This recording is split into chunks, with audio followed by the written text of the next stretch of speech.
Thank you very much, Board. It's been a very long time since I've been here. This is Deborah Taveras with StopTheCrime.net. I say that because there is a very significant YouTube there on Stop the Crime. And one of the reasons why I was not here for 2.5 years. I used to be a regular attendee here. But Pacific Gas and Electric was intercepted with a download of documents professing the fact that they were going to be using directed energy weapons satellite-based on Sonoma County. That has been up on YouTube with a plan to burn up Northern California. We discovered that Pacific Gas and Electric is operated by and large by Rothschild.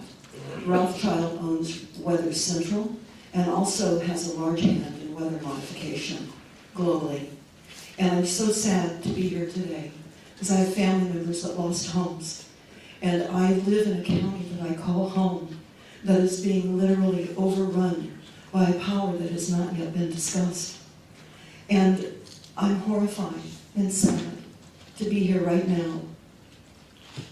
Very sad. But the plan to burn up Northern California was real. It was your first early warning. And they were emails that were sent to other government officials knew about this. And I would ask you, please, to watch the YouTube, listen to it, because the second plan of burning up Northern California hasn't yet happened, but it will. It will happen. So Pacific Gas and Electric is Rothschild. Everybody listening can type in PG&E followed by Rothschild. You can also type in Edison International in Southern California followed by Rothschild. You will in fact find out that Rothschild is behind all of the utilities nationwide. This is why our grid is not hardened up against an EMP, electromagnetic pulse. We are literally here as a country and a society, and here in Northern California and elsewhere, at the hands of something larger than what we realize. And I was quieted for 2.5 years. That's why I haven't been here. But I'm here now, and I'm just telling you this. You had an early warning, but you didn't pay heed. It was too outrageous and too outlandish to believe that it was real, but it was. Deborah Taveras, Stop the Crime. Thank you. Okay, Mr. Colangelo? This is Jamie Lee. I'm here with Deborah Taveras, and we're at the 575 Administration Boulevard, or Road, the administration building that's holding a meeting today. And here's Deborah Taveras, who's been attending the meeting all morning. And we want to get a little bit of what she's seen. It's been a pretty incredible morning. But before we start that, Deborah, why don't you hold up the newspaper from this morning of the Press Democrat and open it up there, just unfold it. And what they're showing here is that they found archaeological, historical native Pomo artifacts in the, I don't know if it's Coffee Park or Fountain Grove, but effectively this will become a historical site where they won't be allowed to rebuild based on Native American history. And so this is another way they're going to keep people from reoccupying the land. In Glen Ellen. Glen Ellen it is. And we expect to see more of these finds come out.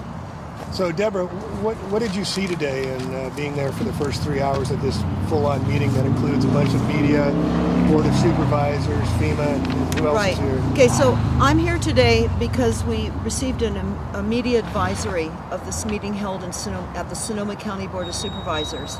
And it says they invite community members to attend and provide input to guide post-fire recovery efforts at a workshop on infrastructure today, Tuesday, February the 27th, 2018. And there will be other local, state, and federal officials will be taking part as well. So they talk about the topics that will be discussed to include and prepare for a resilient city. It's all about resiliency, fire safety, utility infrastructure, and strengthening and improving our community warning programs. So I want to go over some of the things that I heard in this meeting. It's very diabolical. All the perpetrators of this event are here. They're building up from a planned disaster by the use of directed energy weapons, which you can hear that interview in full by Googling the plan to burn up Northern California. And of course, this is on your site, StopTheCrime.net. Yes, and I am, of course, Deborah Taveras, and I do run the website StopTheCrime.net, where you can find that plan to burn up Northern California as well. But the agenda here today by the perpetrators here in Northern California was to again discuss the community warning program, preparing for a more resilient county. Now, for many of you, I've reported on resilient cities. I would recommend that you go to the YouTube Kill Cities by Rothschild and Rockefeller to understand what resilient planning is all about in your town. This is happening here in Sonoma County, but it's an extension of UN Agenda 21 policies and all the policies in your cities to reduce greenhouse gas emissions. And they're talking about fire safety, utility infrastructure, impact on fire infrastructure, and a discussion. Now, I was able to speak for 2.5 minutes in the first session today, and I told them their first early warning sign was from the emails that Pacific Gas and Electric and PG&E sent 3 years ago, and that it had been out on the internet, and they didn't attend to this. There was no attention paid to this. It was too outlandish to have PG&E and Pacific Gas and Electric talk about the use of satellite lasers on Northern California. And specifically, they said Sebastopol, which is, of course, in Northern California.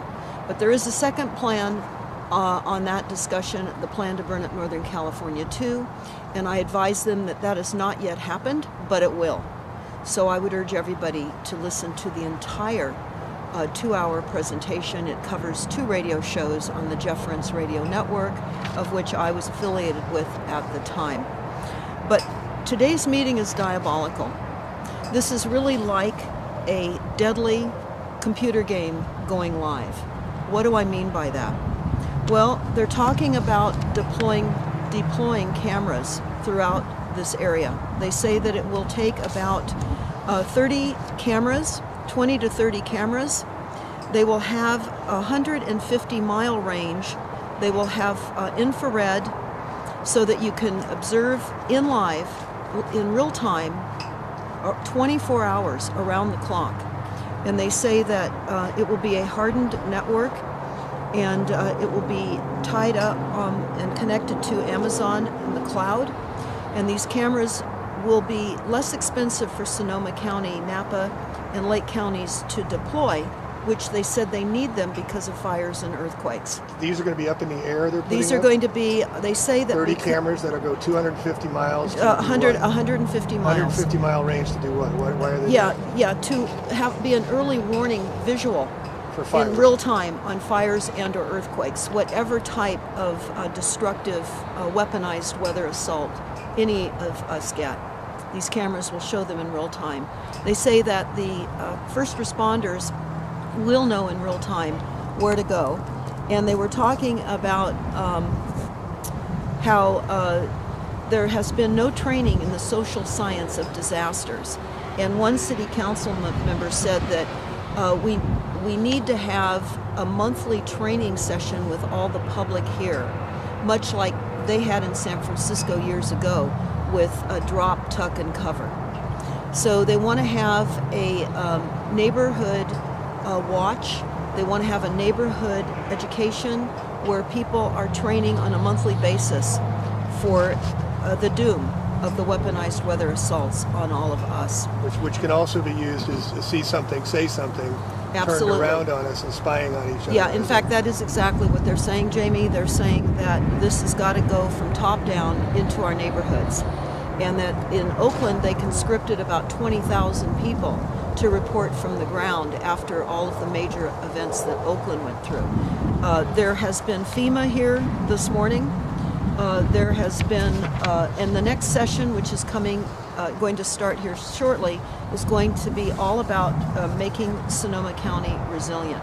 So again, I asked all of you to type in 100 resilient cities, and you'll find out who's behind that. It's Rockefeller. You will understand that this is for climate refugees.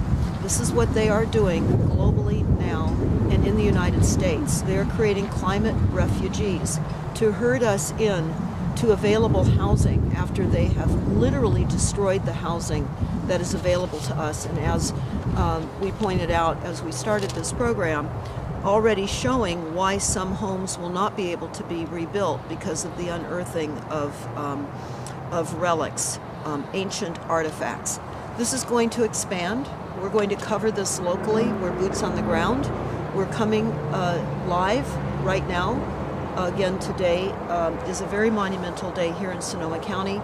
We will be posting this entire meeting on stopthecrime.net so that you can watch it in segments. It is something extremely important. I realize that it is a long post, but there are segments in it that all of you need to take the time to watch and listen, because this is headed to you.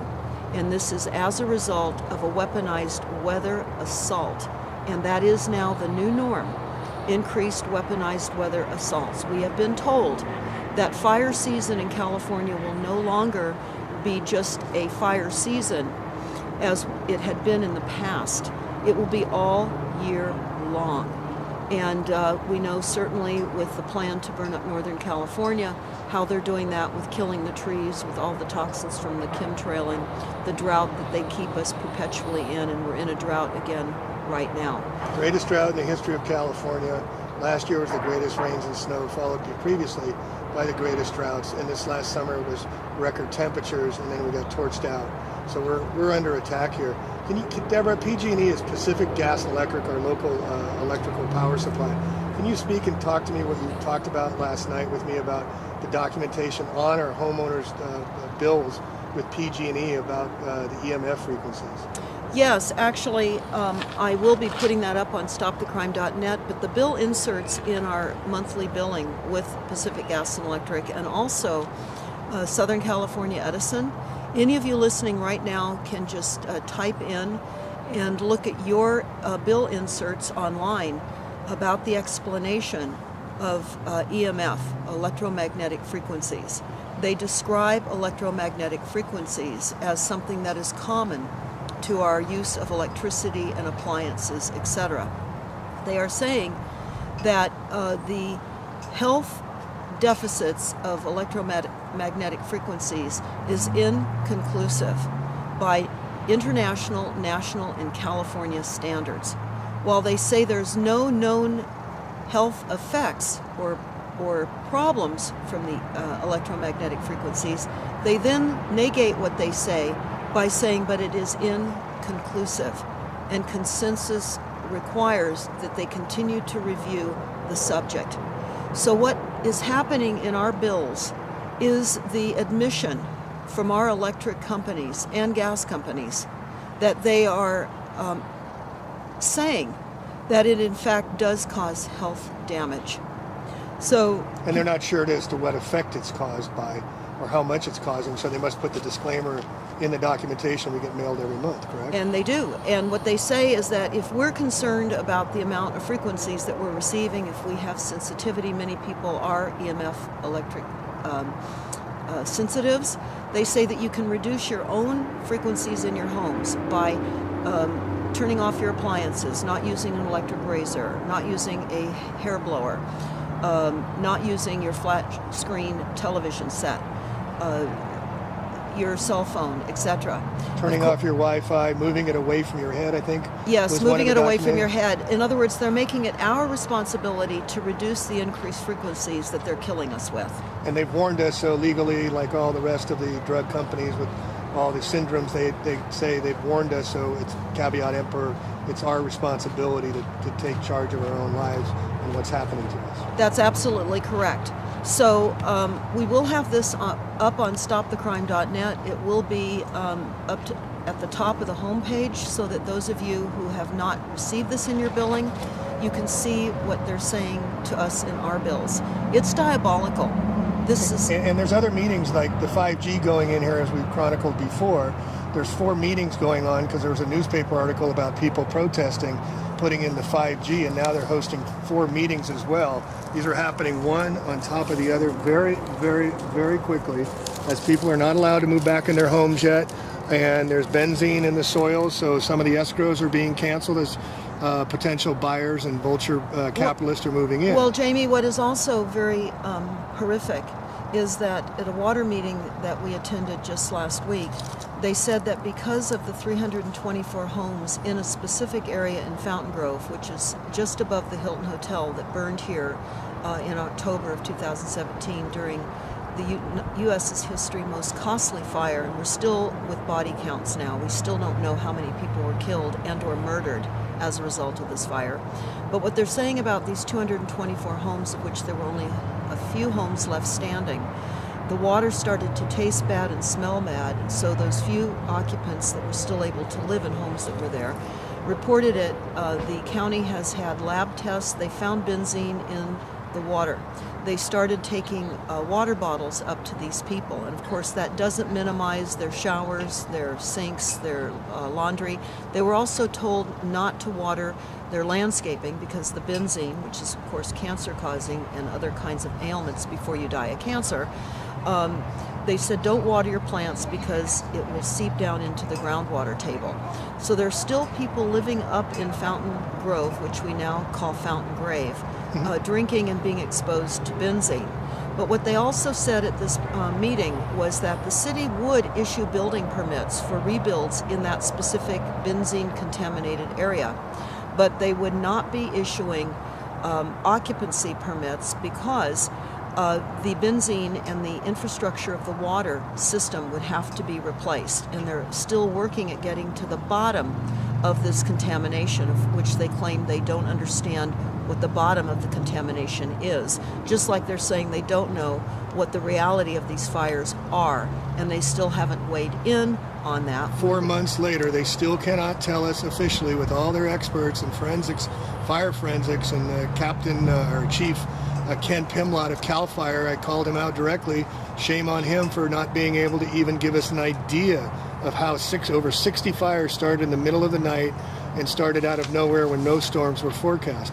So I wanted to kind of finish this on a positive note. I went to a wonderful meeting that you put together last week, a health symposium, Deborah, and it was so wonderful to see the activists combined with health practitioners.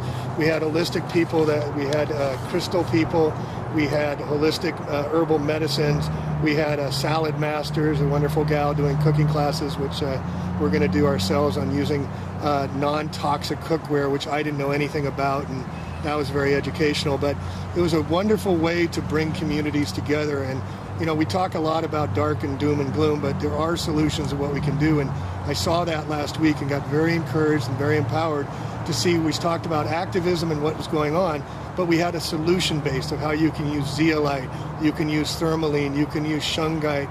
I just went down after the talk and got some shungite for my son and for myself, and crystals for energy healing as well. And preventing the assaults of electromagnetic frequencies on our homes and to our bodies. Crystals are extremely important.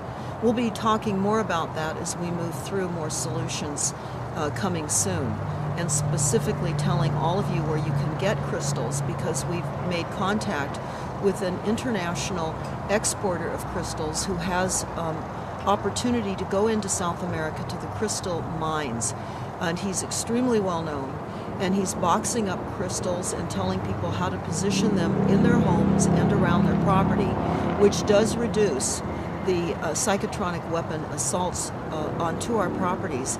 He explained how crystals were our advantage in World War II as quartz in radios, yeah. And that was very, very interesting. And of course, many people are unaware of the importance of crystals. So we really want to underscore the importance of crystals as we find our environment being further layered with frequencies that are happening.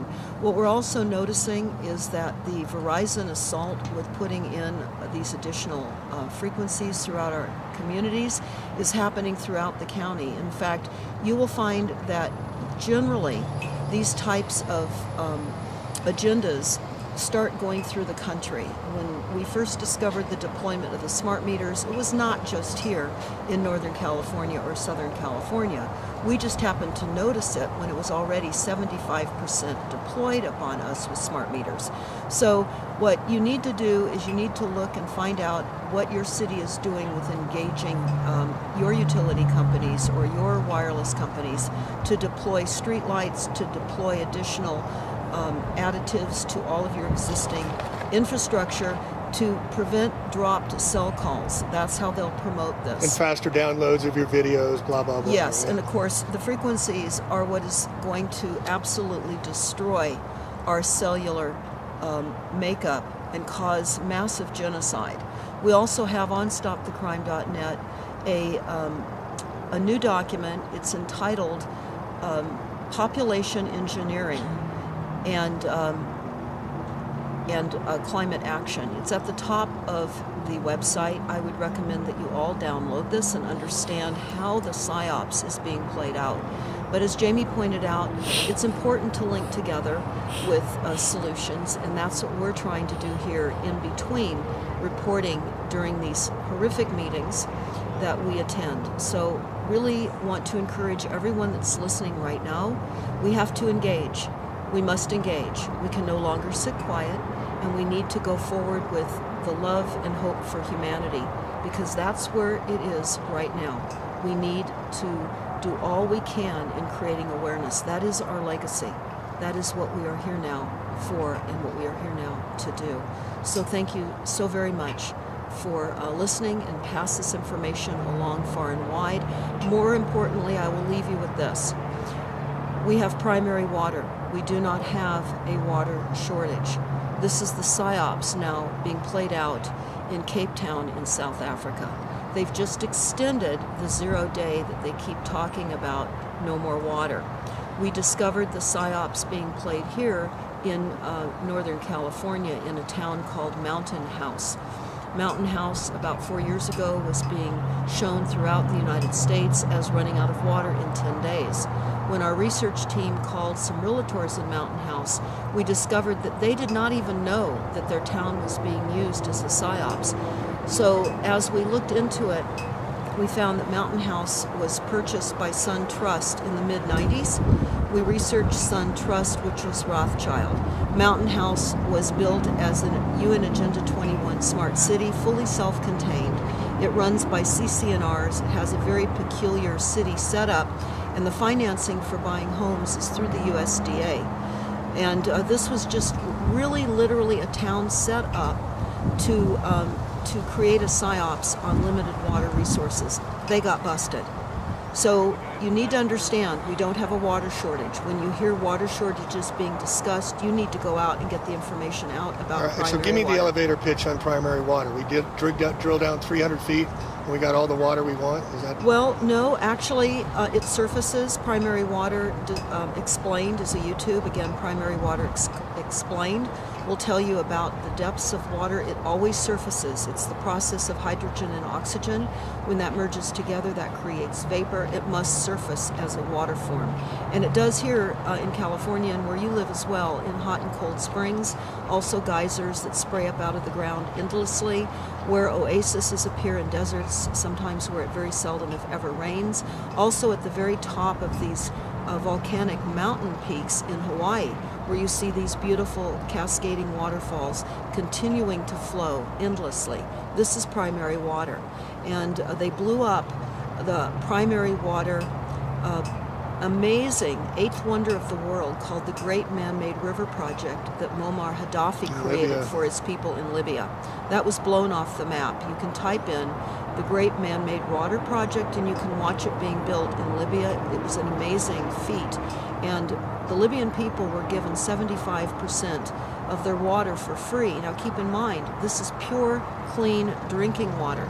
We've only been taught about the secondary water cycle, which is rain and snowmelt. Rain and snowmelt is actually the process of the evaporation of primary water. So all of you need to know, we are floating on water. We are the water planet. And oftentimes we don't need to access it deeply, and sometimes we do. So again, Primary Water Explained is a good illustration on how you access water. So creating these false scarcities, we can make a scarce city, and we can control prices just like we do with the oil, now switching to batteries when we've had free energy for over 100 years with Tesla. And what I understand with the attacks on Libya, Gaddafi, there's a wonderful Muammar Gaddafi's manifesto. He had those people living in pleasure. They had free water, they Free had homes, free education. free education, and it was a model for the future, and that's why they took him out. And he was just getting ready to back the dinar with gold. He wanted out of the Rothschild network. Just like Lincoln was going to back the greenback and Kennedy was going to switch to the dollar, they will not allow that to happen. And to segue into Bitcoin, they're allowing that to happen, so they want it to happen. It's not just rogue bunch of guys putting it out. They're going to a cryptocurrency and getting rid of the dollar bills, and then soon we'll have tattoos with our old datas on us and the rest of this. And the next segment, we're going to get into wetware. Yes, and I would urge all of you to go to primarywater.org. Share this site far and wide. Our children are getting very depressed, and I just was hearing this morning on the radio, Jamie, that they want 12-year-olds now to take a survey because they're seeing depression in children, and they want to start medicating them and having them go to seek psychiatric intervention. And of course, why not? Our children are being taught that there's just too many people using too much stuff, and that's not true. And we need to do all we can to raise our children up with the idea that the scarcity is not real. It's an entire psyops, building new markets up on top of false scientific realities. So we can do anything that's positive. It's to share the good news of water, plentiful, pure, clean, fresh drinking water. So we're going to be going back into this meeting shortly, and we'll have more to share as we roll into the afternoon here in what's left of Northern California. And I just wanted to add another thing with the water is grow your own food, folks. Teach your children how seeds work and where things come from. Get them as self-sufficient and as self-reliant, because as they're cutting down, we're going to have the market collapse. And when the market collapses, there's going to be a lot of poverty going on. They're already cutting 30% off mental health. They're kicking out the homeless again, cutting funding for everything. And this is while the Wall Street markets are doing extremely record highs. When the markets correct, which they're starting to do now, all of this will collapse. So we'll become self-sufficient, self-reliant, and join your community and join your neighbors. And I want to just take one moment here to thank a hero of mine, and that's Lou. Lou is on the cameras behind the scenes doing all the work, supporting Deborah and giving her the energy to come out here and providing the resources so we can see all this wonderful work this woman, this courageous woman is doing to help bring awareness, to help be the change we have to see. And please support Deborah at stopthecrime.net and do it yourself. It's not her doing the work that's going to make it better for everybody. It's all of us taking what she's doing and leveraging off it yourself in your own communities and in your own towns. Well, Jamie, while I appreciate the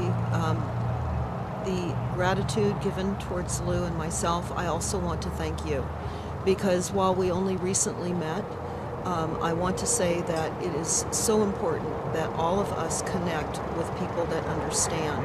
That will help to fortify all of us. Stay aware. Watch Jamie's channel. What is your channel now? They keep taking you down. They keep taking me down. It's the back to the original one of Plain, A-P-L-A-N-E, Truth. And you can look it up and see how long I'm still up. But this is such important work. And just to make really clear, this is going to happen everywhere, or is happening everywhere, these rollouts. And we're called to these times, folks. It's time to step up on the plate. It's not about you. It's sacrificing for the sacred, like our parents did, like their parents did. And we're going to be the change we have to see. But it's not going to be the end result. We have to start making the change. And thank you, Deborah, for everything you're doing. Thank you so much. And thank you, Lou. Thank you, Jamie. Catch you next time. Hi, Deborah Taveras. I certainly do remind you that PG&E is currently under criminal probation. And Pacific Gas and Electric commiserated with the California Public Utility Commission in that email exchange about the laser DEW that was going to be used on Sebastopol in Sonoma County. So I know that this sounds crazy. It did to me at first too.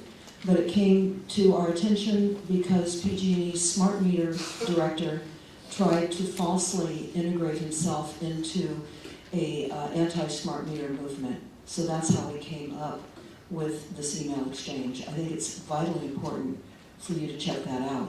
I know that you have to work with now the perpetrator, as I see it, of this crime that happened to all of us. But I also want to talk about the smart meters and how the smart meters may have influenced the additional burning of the fires, because the smart meters have caused fires all over the world. And with the pulse frequencies that were occurring that night, which is one of the reasons that that water station near Spring Lake went down, I was sitting at the water agency meeting about that, and they did have to move on over from PG&E because of the pulse frequencies to their generator system, just what was being said to you right now. But it was pulse frequencies. They were browning out. And I know that many people in their homes were browning out too. So I think it's very important to take into consideration how did the smart meters facilitate the fires as well. I'd be curious to know what PG&E knew on the 16th floor of their weather room. On the 16th floor of the PG&E buildings, they have a meteorologist and a weather station. I actually had the opportunity to tour that, so it does exist. I'd be interested in knowing what PG&E knew about the weather conditions themselves that night, being certainly that Rothschild is involved in Weather Central. Thank you. Thank you for your comments. Mary Morrison, I have you next, followed by John Jacob. Deborah, thank you very much for being here. Thank you, Mary. Yes, you are talking about the wrong way. You let your exploiters talk at length here. They all want more staff and more money to take care of this problem, which you are not addressing. This is melted aluminum. This is melted aluminum. I've got all kinds of them. I've got 6-foot-long pieces at home that I collected. This is a metal pan that went through it. It didn't melt. That's because the heat of these explosions was right around 1,400 degrees. This didn't melt. This did. These were explosions. They were not fires. You all talked about how extraordinary they were, and Supervisor Gorman talked about it was just like they were 50 years ago. We had the same fires coming down from Calistoga, so forth, in Santa Rosa. That took, what, 2 days? This took 4 hours. They weren't the same at all. You've got to start facing reality here. You're wasting a lot of time and money. And whether this thing's going to happen again, it'll only not happen again if you decide and uncover who caused it. And I submit it was an attack on this county, so you wouldn't listen to Mary and I and others, hoping that you will hold Congress accountable for bankrupting this country under Martial Law 107243. Thank you for listening. Thank you, sir. Mr. Ellis.